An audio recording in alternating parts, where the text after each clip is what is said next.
In its broadest sense, Tocapu refers to the design of grid-like patterns, found especially on clothing but also other media.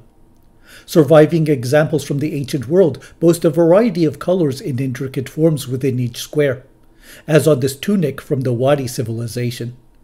Their designs marked ethnic identity, political office, and other aspects of social standing. The dry, thin air of the Andean heights have preserved the color and build of a wealth of clothes and fabrics, whose designs we can continue to admire in the present. This cap at the Metropolitan Museum of Art comes from the Tiwanaku civilization, from the region of Lake Titicaca. Steps, frets, spirals, faces, and a zigzag, all in bold hues, animate the piece.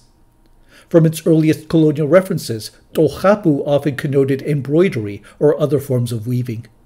However, the rare mention of wooden panels painted in similar schemes breaks out from obscurity.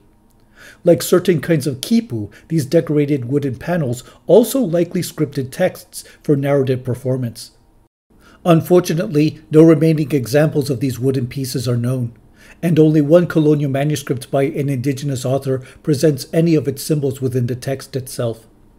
The work in question is the Report on Antiquities from the Kingdom of Peru by Don Juan de Santa Cruz Pachacuti Yamqui Salcamaywa. By 1613 he sketched its most famous illustration, a cosmogram that I describe in my video on the philosophical concept of Pacha in the Quechua world. Another unfortunate effect of colonial occupation was that the traditional wooden Tocapu boards not only fell into disuse, but also disappeared altogether. Native authors and artists continued to reference the idea of the Tocapu grid, but its meaning shifted from a text with specific ideas to an icon of past indigenous glory. Historian Tom Cummins has described examples of this transformation in colonial works such as this Qero cup. The Tocapu grid on it says less about an encoded message in the symbols, but rather the idea in the design as a whole, what native civilization used to be, and perhaps, following the concept of Inkadi, what it could be once again.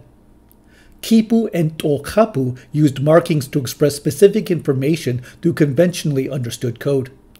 These South American media therefore behaved much like the working definition of writing introduced early in the present playlist.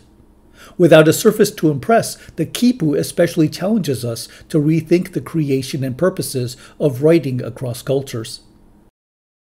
Now that we have visited South America for a look into its ancient writing forms, our next video will explore some of the scripts created for North American languages since the 19th century.